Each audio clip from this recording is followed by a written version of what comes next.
Pride can be an invisible force that holds us back, distancing us from others and even from God. Many of us have experienced the struggle of acknowledging our flaws or letting go of our need for control and validation. But what if I told you there's a way to overcome this barrier that's so present in our lives?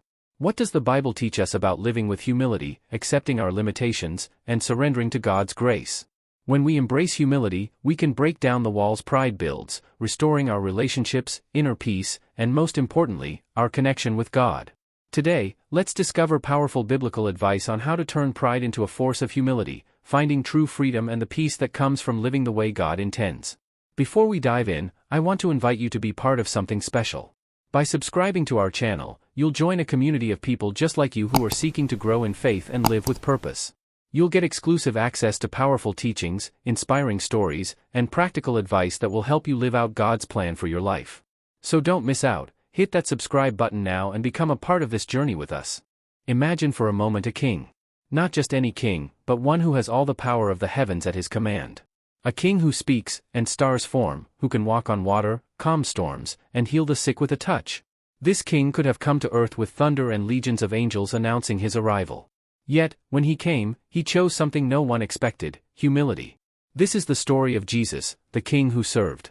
Long before Jesus was born in Bethlehem, the Bible tells us in Philippians 2 verses 5-8 that he was already with God, sharing in his divine glory.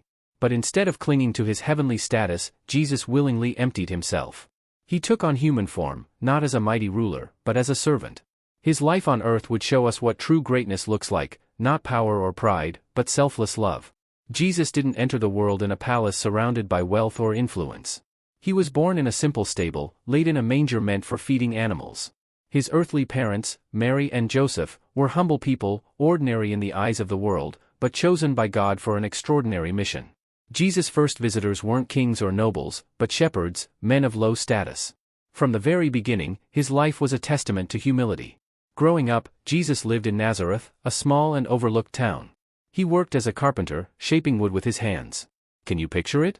The same hands that would one day heal the blind, multiply bread and fish, and calm the seas spent years crafting simple furniture. For 30 years, he lived quietly, preparing for a mission that would change the world forever. When Jesus began his ministry, many expected the Messiah to be a warrior who would overthrow Rome and restore Israel's political power. But Jesus' kingdom was unlike any other. It wasn't about conquering lands but conquering hearts. He taught people to love their enemies, to forgive endlessly, and to serve one another. He turned the world's definition of greatness upside down. One of the most striking examples of Jesus' humility came on the night before his crucifixion, as recorded in John 13. He and his disciples were gathered for the Passover meal. During the evening, the disciples began arguing about who among them was the greatest. They didn't understand yet what kind of leader Jesus was. And then, something incredible happened. Jesus stood up, took off his outer garment, and wrapped a towel around his waist. He poured water into a basin and began to wash the disciples' feet. In those days, washing feet was a task reserved for the lowest servant in the household. The roads were dusty, and people wore sandals, so their feet were often dirty and unpleasant. Yet here was Jesus, their Lord and teacher, kneeling before them, gently washing the dirt away. Peter, one of his closest disciples, was shocked. "Lord, are you going to wash my feet?" he asked. Jesus replied, "You do not realize now what I am doing, but later you will understand." When Peter protested, Jesus told him, "Unless I wash you, you have no part with me."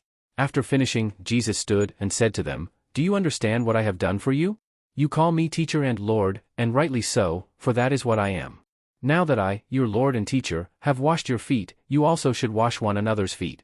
I have set you an example that you should do as I have done for you." This act wasn't just about clean feet, it was about showing them the heart of God. The King of Kings wasn't above serving others. He wanted his disciples to understand that true leadership comes from humility and a willingness to serve. But the greatest act of service was yet to come. The next day, Jesus would carry a cross to a hill called Golgotha. He would endure mockery, pain, and death, not because he deserved it, but because we did. As he hung on the cross, bloodied and broken, he prayed for the very people who had put him there. "Father, forgive them, for they do not know what they are doing." Luke 23 verse 34. This is the ultimate picture of humility. The Creator of the universe gave his life for his creation. He took the punishment we deserved so that we could be forgiven and restored to God. Jesus' life is a challenge to all of us. He showed us that greatness isn't about status, wealth, or power. It's about serving others, even when it's difficult. In Matthew 20 verse 28, he said, "The Son of Man did not come to be served, but to serve, and to give his life as a ransom for many." So, what does this mean for us? It means looking at our own lives and asking, how can I serve like Jesus? Maybe it's through acts of kindness to those in need, forgiving someone who has hurt you, or simply putting others' needs before your own. The story of Jesus, the King who served, isn't just a story from long ago. It's a call to live differently, to choose humility, and to reflect his love in everything we do. Let his example inspire you to live a life of service, just as he did. The story of Lucifer is one of the most striking narratives in the Bible, a tale of beauty, power, and pride that leads to a devastating fall. It begins in a realm far beyond what we can see, in the heavens where God dwells, surrounded by glory and perfection. Among the host of angelic beings created by God was one unlike any other. His name was Lucifer, meaning light-bearer, and he was the most magnificent of all the angels. Lucifer's appearance was awe-inspiring. Ezekiel 28 verses 12 to 15 describes him as perfect in beauty, adorned with precious stones, and covered in shimmering gold. Imagine a being so radiant that he seemed to carry the light of heaven itself. He was not just beautiful, he was powerful. Lucifer held a position of high honor, often referred to as the anointed cherub who covers, signifying his closeness to God's throne. He was created to lead worship, to reflect God's glory, and to serve the Creator in complete obedience. But something changed within Lucifer. The Bible reveals that pride took root in his heart. In Isaiah 14 verses 12 to 14, we see the thoughts that led to his downfall. "I will ascend to the heavens, I will raise my throne above the stars of God, I will sit enthroned on the mount of assembly. I will ascend above the tops of the clouds, I will make myself like the Most High." These words reveal the core of Lucifer's rebellion. He was no longer content to serve. He desired to be served. He wanted to be like God, to take the glory that belonged only to the Creator. Instead of reflecting God's light, he sought to shine with his own. This pride was the first sin, the root of all rebellion against God. Lucifer's fall was swift and absolute. Ezekiel 28 tells us that God cast him out of his presence because his heart had become corrupted by his splendor. Imagine the moment: the once brilliant angel, now filled with arrogance, is expelled from the heavens, his light dimmed, his beauty marred. Revelation 12 verses 7 to 9 describes a great battle in heaven, where Michael and his angels fought against Lucifer, now called Satan, and his followers. Satan and his angels were defeated and hurled down to the earth, their rebellion crushed. But Lucifer's story doesn't end with his fall. On earth, he became the adversary, determined to lead humanity astray. In Genesis 3, we see him in the form of a serpent, deceiving Adam and Eve with the same temptation that caused his own downfall, the desire to be like God. He whispered lies, planting seeds of pride and disobedience in their hearts. And when they sinned, they too fell from the perfection God had intended for them. Lucifer's pride not only led to his own ruin but also brought chaos and sin into the world. His story is a stark warning of what happens when we allow pride to take hold of our hearts. Proverbs 16 verse 18 reminds us, "Pride goes before destruction, and a haughty spirit before a fall." Even in his rebellion, Lucifer's power is limited. He is not equal to God. He is a created being who can only operate within the boundaries that God allows. His ultimate defeat is certain. Revelation 20 verse 10 tells us that one day, Satan will be thrown into the lake of fire, where he will be tormented forever. His rebellion will come to a final end, and God's justice will prevail. The story of Lucifer is not just about a powerful angel who fell from grace. It's a mirror for humanity, showing us the dangers of pride and the importance of humility. Pride blinds us to the truth, leading us to exalt ourselves instead of honoring God. But humility opens the door to grace, allowing us to walk in the light of God's presence. As we reflect on Lucifer's fall, let it be a reminder to guard our hearts. The same God who cast out the proud angel also extends mercy to the humble. Through Jesus, we are invited to turn away from pride and walk in humility, serving God as we were created to do. The story of David is one of the most captivating tales in the Bible, a shepherd boy who rose to become a king, not because of his might or status, but because of his heart. David's journey is a story of humility, faith, and devotion, showing us what it means to live as someone who seeks after God's heart. It begins in the hills of Bethlehem, where a young David spent his days tending sheep. He was the youngest of 8 brothers, often overlooked and underestimated. While his older brothers served in Saul's army or carried out important tasks, David was out in the fields, caring for his father's flock. Yet, even in this humble role, David showed courage and faith. When wild animals like lions and bears attacked his sheep, David didn't run away. Instead, he trusted in God and fought to protect them. One day, God sent the prophet Samuel to Jesse's house, David's father, with a mission to anoint the next king of Israel. At the time, King Saul was ruling, but he had turned away from God, and the Lord had chosen someone new. Jesse presented his oldest sons to Samuel, one by one, each of them strong and impressive. But God rejected them all. He told Samuel, "Do not consider his appearance or his height, for I have rejected him." The Lord does not look at the things people look at. People look at the outward appearance, but the Lord looks at the heart, 1 Samuel 16 verse 7.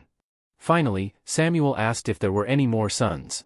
Jesse hesitated, then mentioned his youngest, David, who was out with the sheep. When David was brought in, the Lord spoke to Samuel, saying, "Rise and anoint him, this is the one." Imagine the scene. This young shepherd, probably smelling of the fields, was chosen by God to be the future king of Israel. Yet, despite this incredible moment, David didn't rush to claim the throne. He returned to his sheep, waiting for God's timing. David's humility shone even brighter when he faced one of the most famous battles in history. The Philistines, enemies of Israel, sent their champion, Goliath, a giant over 9 feet tall, to challenge the Israelites. Day after day, Goliath mocked Israel and defied their God, and no one dared to face him. But when young David visited the battlefield to deliver food to his brothers, he was outraged by Goliath's blasphemy. He declared, "Who is this uncircumcised Philistine that he should defy the armies of the living God?" Despite his youth and inexperience, David volunteered to fight Goliath. Saul, the king, tried to equip him with armor, but it was too heavy. David chose instead to rely on what he knew, a sling and 5 smooth stones. More importantly, he relied on his faith in God. As he approached Goliath, David declared, "You come against me with sword and spear, but I come against you in the name of the Lord Almighty. This day the Lord will deliver you into my hands." The battle was over in moments. With a single stone, David struck Goliath on the forehead, and the giant fell. David's victory wasn't about his skill, it was about his trust in God. He didn't fight for his own glory but to honor the name of the Lord. As David grew older, his humility continued to define him. Even after he was anointed as king, he waited patiently for God's timing. For years, Saul, the current king, saw David as a threat and tried to kill him. David had multiple opportunities to take Saul's life, but he refused. "The Lord forbid that I should do such a thing to my master, the Lord's anointed," he said, choosing instead to trust God to fulfill his promise in his own time. When David finally became king, his humility didn't disappear. He led with a heart that sought after God. He brought the Ark of the Covenant to Jerusalem, dancing before the Lord with all his might, unashamed of his joy and devotion. When his wife Michal criticized him for this, David replied, "I will celebrate before the Lord. I will become even more undignified than this, and I will be humiliated in my own eyes." 2 Samuel 6 verses 21 to 22. Of course, David wasn't perfect. He made serious mistakes, including his sin with Bathsheba and the subsequent cover-up. But even in his failures, David's humility shone through. When confronted by the prophet Nathan, David didn't deny or excuse his actions. Instead, he repented deeply, writing Psalm 51 as a prayer of confession, "Create in me a clean heart, O God, and renew a right spirit within me." David's life was marked by his devotion to God, his willingness to admit his faults, and his constant reliance on the Lord. It's no wonder that God called him a man after my own heart, Acts 13 verse 22. The story of David reminds us that God isn't looking for the strongest, the richest, or the most talented. He's looking for hearts that are humble, faithful, and willing to follow him. David's humility didn't make him weak, it made him great, because it allowed God to work powerfully through him. As we reflect on David's life, let his story inspire us to seek God with all our hearts, to trust him in every situation, and to walk humbly before him. Like David, we can be people after God's own heart, living lives that honor and glorify him. David's story is truly one of the most powerful examples of humility, faith, and trusting in God's plan.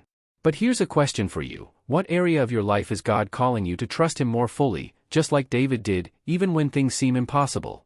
Drop your thoughts in the comments below. I'd love to hear how this story resonates with your own journey. The story of King Nebuchadnezzar is a powerful lesson about pride, humility, and the sovereignty of God. It is a narrative that draws us into the grand courts of Babylon, the most magnificent empire of its time, and shows us how even the mightiest ruler is nothing before the creator of the universe. Nebuchadnezzar was the king of Babylon, known for his incredible power and achievements.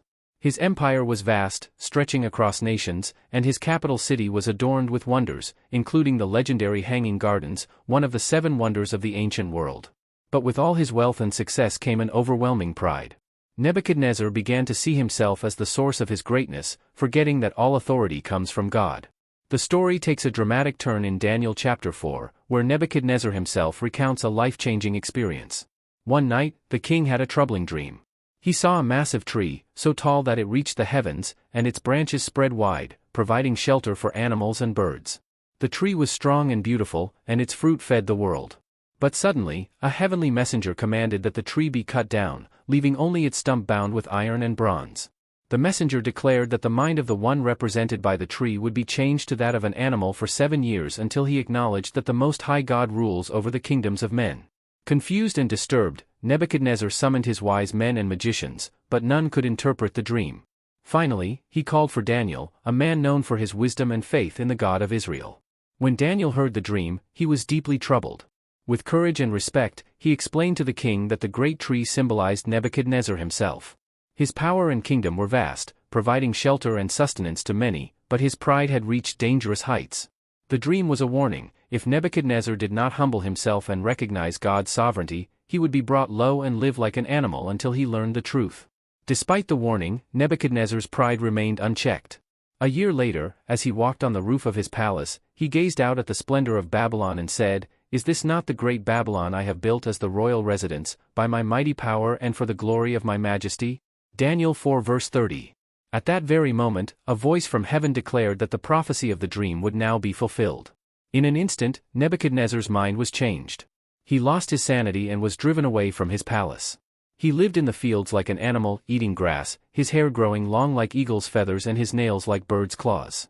For 7 years, the mighty king who had ruled over nations was humbled, living in the wilderness as a reminder that no human power can stand against the will of God. But the story doesn't end in despair. After the appointed time, Nebuchadnezzar's sanity was restored. And when it was, he did something remarkable: he lifted his eyes to heaven and praised the Most High God. He declared, "His dominion is an eternal dominion, his kingdom endures from generation to generation. All the peoples of the earth are regarded as nothing. He does as he pleases with the powers of heaven and the peoples of the earth. No one can hold back his hand or say to him, 'What have you done?'" Daniel 4 verses 34 to 35. In this moment, Nebuchadnezzar finally understood the lesson God had been teaching him, that all power, all glory, and all authority belong to God alone. His pride was replaced with humility, and his testimony became one of the most profound acknowledgments of God's sovereignty in the Bible. The story of Nebuchadnezzar is a reminder for all of us. Pride can blind us, making us believe that our achievements are solely our own. But the truth is that everything we have, our talents, opportunities, and successes, comes from God. When we fail to recognize this, we risk being humbled in ways we might not expect. Yet, even in our failures, God's purpose is not to destroy us but to restore us, to lead us to a place where we can see His greatness and give Him the glory He deserves. As Nebuchadnezzar himself declared, "Now I, Nebuchadnezzar, praise and exalt and glorify the King of heaven, because everything He does is right and all His ways are just. And those who walk in pride He is able to humble." Daniel 4 verse 37. His story teaches us that no matter how far we fall, when we turn our hearts to God, He is ready to lift us up and transform our lives for His glory. The story of the Pharisee and the tax collector, or publican, is a simple yet profound parable told by Jesus. It's found in Luke 18 verses 9 to 14 and teaches a powerful lesson about pride, humility, and the kind of heart that pleases God. As Jesus shared this story, He aimed it at those who thought of themselves as righteous and looked down on others, exposing the dangers of spiritual pride. Picture the scene: 2 men go up to the temple to pray. The temple in Jerusalem was a sacred place, bustling with activity, but also a quiet refuge where people sought connection with God. These 2 men, though they came for the same purpose, couldn't have been more different in how they approached God. The first man was a Pharisee. Pharisees were religious leaders, highly respected for their knowledge of the law and their strict adherence to its rules. This Pharisee stood apart from others, not out of humility, but to make himself more visible. He began his prayer, but it wasn't really a prayer to God, it was a self-congratulatory speech. "God, I thank you that I am not like other people, robbers, evildoers, adulterers, or even like this tax collector. I fast twice a week and give a tenth of all I get." As he spoke, his words revealed his heart. Instead of humbly seeking God's mercy or praising Him, the Pharisee used the moment to boast about his own righteousness. He compared himself to others, elevating himself by pointing out their flaws. He was proud of his fasting, his tithing, and his moral superiority, but his prayer lacked one essential thing: a genuine relationship with God. His pride blinded him to his need for God's grace. Now, turn your eyes to the other man, the tax collector. Tax collectors were despised in Jewish society. They were seen as traitors, working for the Roman oppressors and often enriching themselves by overcharging their own people. This man would have been looked down upon by almost everyone in the temple. But unlike the Pharisee, he didn't try to justify himself. He stood at a distance, not daring to lift his eyes to heaven. Instead, he beat his chest in sorrow and prayed, "God, have mercy on me, a sinner." The tax collector's prayer was simple, raw, and heartfelt. He didn't list his accomplishments or compare himself to others. He didn't try to bargain with God or pretend to be something he wasn't. He came with nothing but the truth. He was a sinner in need of mercy. And in that moment, his humility opened the door to God's grace. Jesus concluded the parable with a shocking statement, "I tell you that this man, rather than the other, went home justified before God. For all those who exalt themselves will be humbled, and those who humble themselves will be exalted." Imagine the reaction of his audience. They would have been stunned. In their eyes, the Pharisee was the epitome of righteousness, while the tax collector was the lowest of the low. Yet Jesus flipped their expectations, showing that God values a humble heart over outward displays of piety. This parable is a vivid reminder that spiritual pride is dangerous. When we focus on our own achievements and compare ourselves to others, we lose sight of our dependence on God. The Pharisee's problem wasn't his fasting or tithing; those were good practices. His problem was that he trusted in his own righteousness instead of God's mercy. He thought he was better than others, and in doing so, he missed the very heart of faith. The tax collector, on the other hand, teaches us the power of humility. He didn't try to hide his sins or pretend to be someone he wasn't. He came to God just as he was, and because of his honesty and contrition, he received the gift of justification, being made right with God. As we reflect on this story, it challenges us to examine our own hearts. Are we more like the Pharisee, proud of our spiritual accomplishments and quick to judge others? Or are we like the tax collector, aware of our need for God's mercy and willing to humble ourselves before Him? True righteousness isn't about comparing ourselves to others, it's about recognizing our dependence on God and walking humbly with Him. The lesson of the Pharisee and the tax collector is timeless. It reminds us that God doesn't look at outward appearances or impressive deeds. He looks at the heart. And when we approach Him with humility and sincerity, He is always ready to receive us, forgive us, and lift us up. The story of Jesus washing His disciples' feet is one of the most moving and profound demonstrations of humility in the Bible. Found in John 13 verses 1 to 17, it takes place during the Last Supper, just hours before Jesus would be arrested and begin His journey to the cross. The scene is rich with meaning, showing us not only the heart of Jesus but also setting a powerful example for how we should live. It was the night of the Passover, and Jesus and His disciples gathered in an upper room in Jerusalem. The air was thick with anticipation. Jesus knew that His time had come, His mission on earth was nearing its climax. He understood that He would soon face betrayal, suffering, and death, yet His thoughts were not on Himself. Instead, He was focused on preparing His disciples for what was to come. As they reclined at the table, the disciples likely expected a traditional Passover meal. But what unfolded was anything but ordinary. During the meal, Jesus did something shocking. He rose from the table, took off His outer garments, and wrapped a towel around His waist. The room fell silent. The disciples must have watched in confusion, unsure of what their teacher was doing. Then, Jesus poured water into a basin and began to wash their feet. In first-century Jewish culture, washing feet was a task reserved for the lowest of servants. The roads were dusty, and people wore sandals, so feet became dirty and sore from travel. For a rabbi, a respected teacher like Jesus, to perform this task was unthinkable. Yet here was Jesus, the Son of God, kneeling before His disciples, gently washing the grime from their feet. When Jesus came to Peter, the outspoken disciple couldn't contain his shock. "Lord, are you going to wash my feet?" he asked.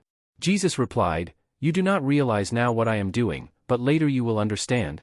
Peter, still struggling to comprehend, protested. "No," he said, "you shall never wash my feet." But Jesus responded firmly, "Unless I wash you, you have no part with me." Realizing the importance of this act, Peter relented, saying, "Then, Lord, not just my feet but my hands and my head as well." Jesus smiled and reassured him, explaining that those who have already bathed need only to wash their feet to be clean. This wasn't just about physical cleanliness, it was a symbol of spiritual cleansing. Jesus was preparing His disciples to understand the sacrifice He was about to make, a sacrifice that would cleanse them from sin and make them new. After He had washed all their feet, Jesus put on His robe and returned to the table. Looking around at His disciples, He asked, "Do you understand what I have done for you?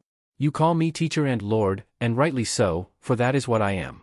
Now that I, your Lord and teacher, have washed your feet, you also should wash one another's feet. This was more than an act of kindness, it was a profound lesson in humility and service. Jesus, who had all authority in heaven and on earth, chose to take on the role of a servant. He showed his disciples that true greatness is not found in power or status but in serving others with love and humility. I have set you an example that you should do as I have done for you, he said. Imagine the impact of this moment on the disciples. They had spent years following Jesus, witnessing his miracles and hearing his teachings. But in this act, Jesus showed them something even deeper about his character. He wasn't just their Messiah, he was their servant. And he was calling them to follow his example, to love and serve one another selflessly. The story of Jesus washing his disciples' feet resonates with us today. It challenges us to look at our own lives and ask, are we willing to serve others, even when it's uncomfortable or humbling? Do we love others enough to put their needs above our own?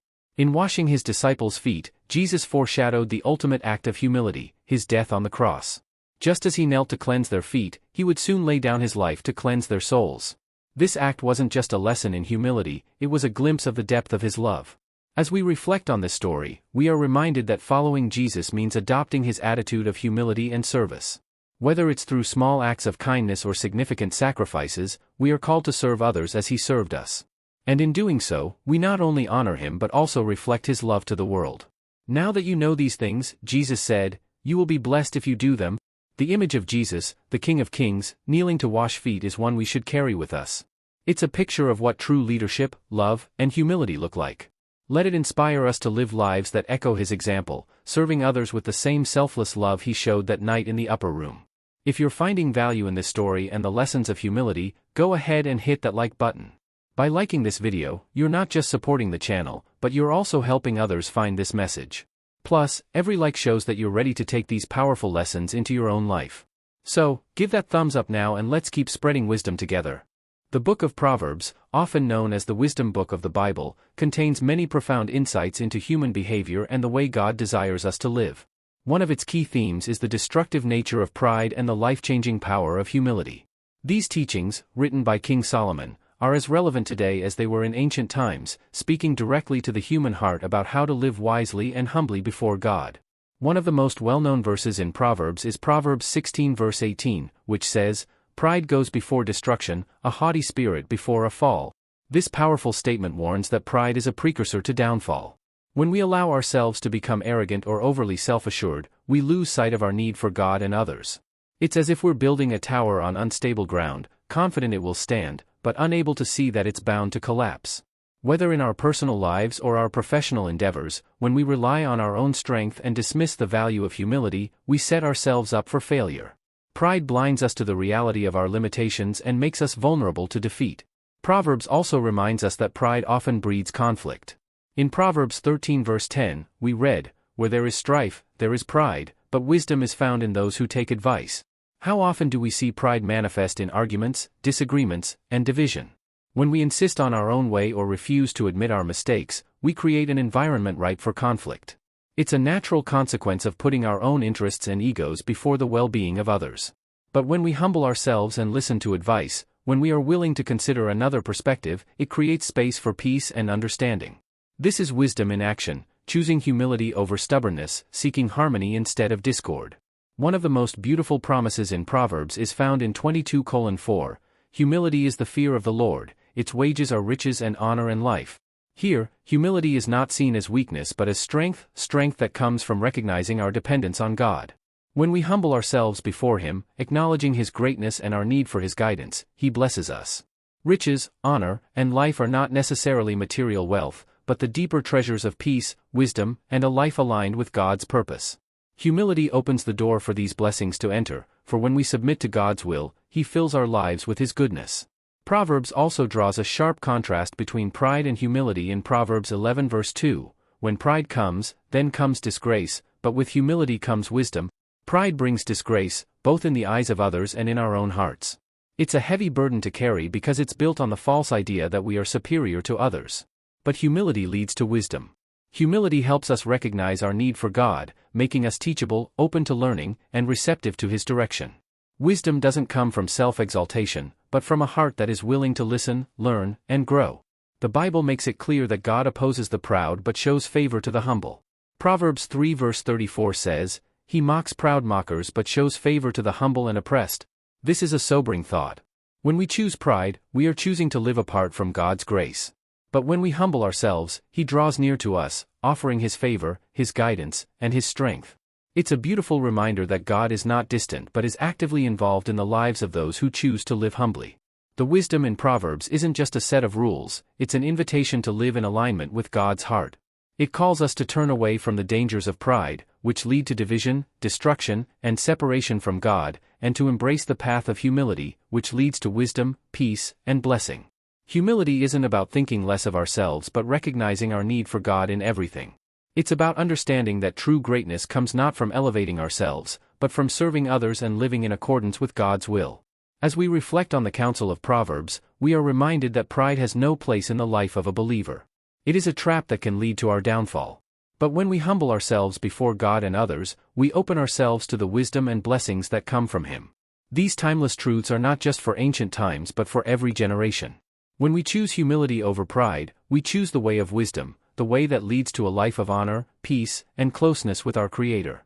Moses, one of the greatest leaders of Israel, is often remembered for his monumental acts, leading the Israelites out of Egypt, parting the Red Sea, and receiving the 10 Commandments. However, one of his most notable qualities was his patience and meekness. Moses was born in a time when Pharaoh ordered the death of all Hebrew male infants. His mother placed him in a basket on the Nile River, where Pharaoh's daughter found and adopted him. Though raised in the palace, Moses never forgot his roots. When he saw an Egyptian mistreating a Hebrew slave, he killed the Egyptian in anger and fled to Midian. There, he became a shepherd for many years. While tending his flock, Moses encountered God through a burning bush on Mount Horeb.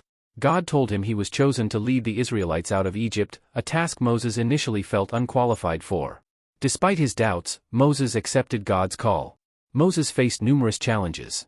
The Israelites, newly freed from Egypt, often complained about their circumstances, doubted God's provision, and even turned to idol worship.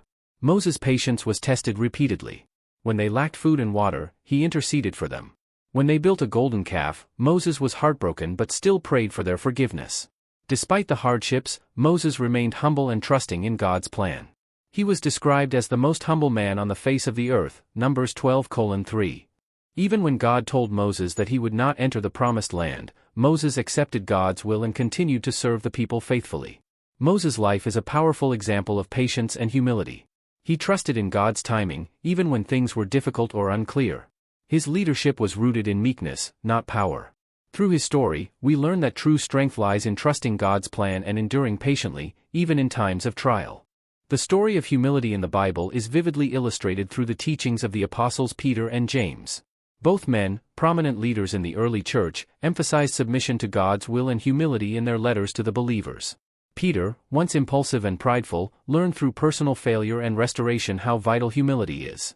In 1 Peter 5 verses 5-6, he encourages believers to clothe yourselves with humility toward one another, stating that God opposes the proud but shows favor to the humble. Peter understood that true greatness in God's kingdom comes from submitting to Him, not asserting our own power. Similarly, James, in James 4 verse 6, reiterates the idea that God opposes the proud but shows favor to the humble. He calls believers to submit to God and resist the devil, promising that God will lift them up. James highlights that humility is essential not only in our relationship with God but in our relationships with others as well. Both Peter and James teach that humility isn't just an internal attitude, it must be expressed in actions, by submitting to God's authority and to one another in love. Humility isn't weakness, but strength that comes from recognizing our dependence on God. The armor of humility they describe protects us from the destructive forces of pride. Humbling ourselves before God, we are not only protected but elevated, as He lifts us up in due time. This submission to God and others is the key to living out God's will with love and grace.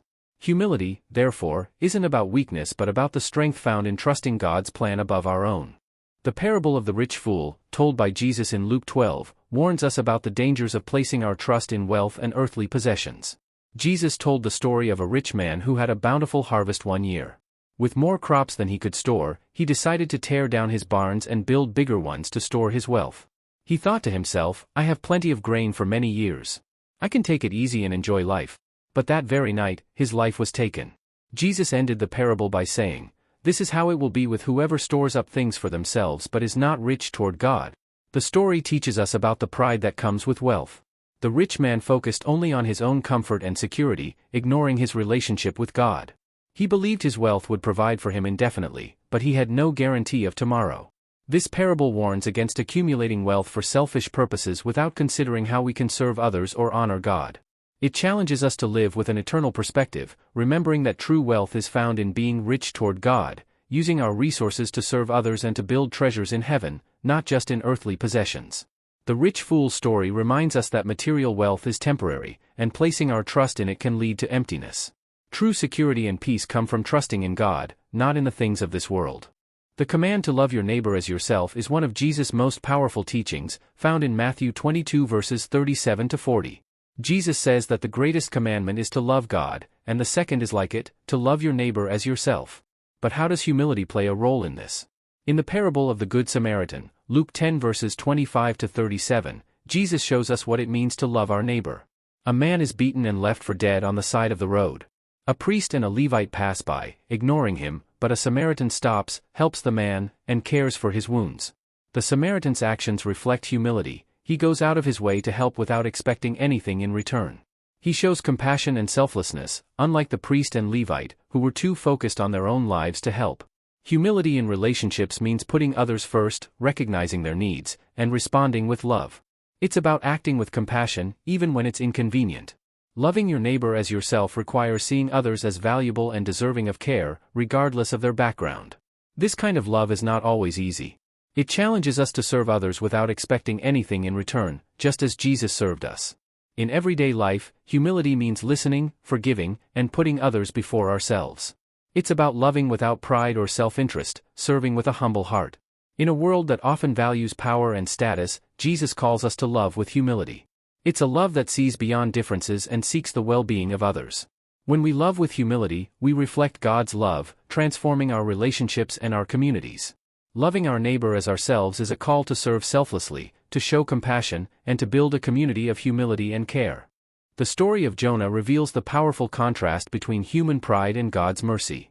Jonah, a prophet of God, was called to deliver a message of repentance to the people of Nineveh, a city known for its wickedness.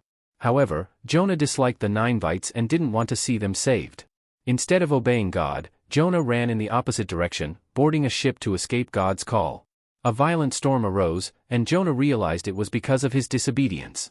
He told the sailors to throw him overboard, and when they did, the storm stopped. Jonah was swallowed by a great fish, where he spent 3 days and nights. In the fish, Jonah repented and acknowledged God's sovereignty. God then commanded the fish to spit Jonah out, and Jonah finally went to Nineveh to deliver God's message. To Jonah's surprise, the people of Nineveh, from the king to the commoners, repented, turned away from their evil ways, and sought God's mercy. God, in His grace, spared the city, showing that repentance brings forgiveness. But Jonah was angered by God's mercy toward his enemies. He sat outside the city, upset that God had shown compassion to the Ninevites. To teach Jonah a lesson, God made a vine grow to provide Jonah shade. The next day, God caused the vine to wither, and Jonah became angry again. God used this moment to show Jonah that, just as He cared for the vine, God cared for the people of Nineveh, who were lost and needed His mercy. Jonah's pride had blinded him to God's heart for all people. The story teaches us that God's mercy is for everyone, regardless of their past, and reminds us not to let our pride prevent us from extending the same grace to others. It also shows that God's patience is immense. He pursues us even when we resist or fail. Ultimately, the story of Jonah is about humility and recognizing that God's mercy is greater than our understanding. The story of Paul reveals a profound lesson about strength and weakness. Once a fierce persecutor of Christians, Paul became one of the greatest missionaries of the early church.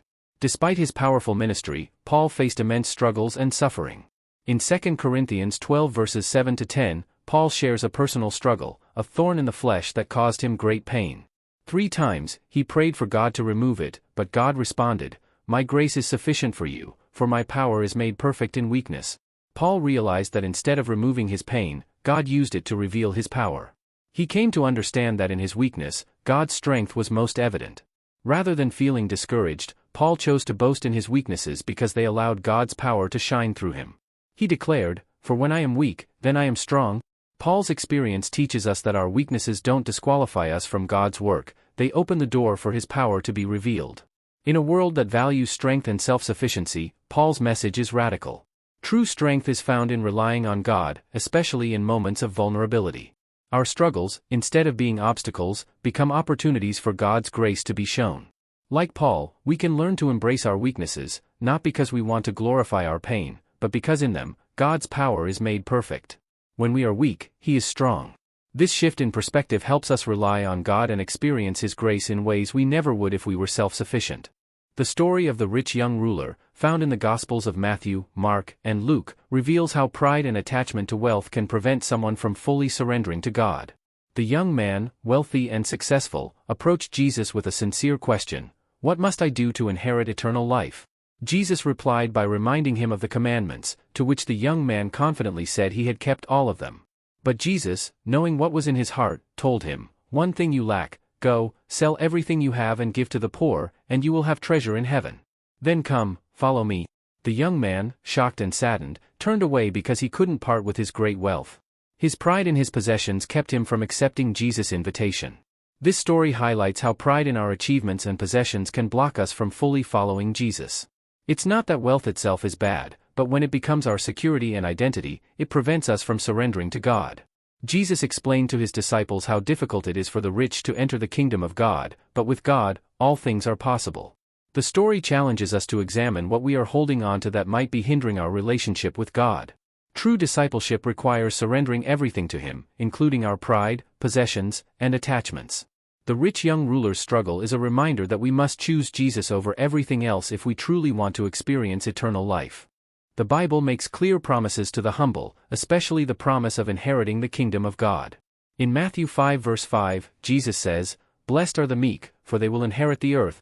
This statement flips the world's values, where power and pride are often celebrated. In God's kingdom, humility is the key to receiving His eternal reward.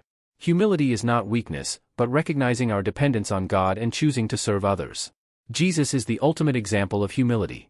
Though He was the Son of God, He humbled Himself by serving and even dying for us. His life teaches that true greatness comes through serving, not seeking recognition. In James 4 verse 6, we learn that God opposes the proud but gives grace to the humble. Humility invites God's grace and favor.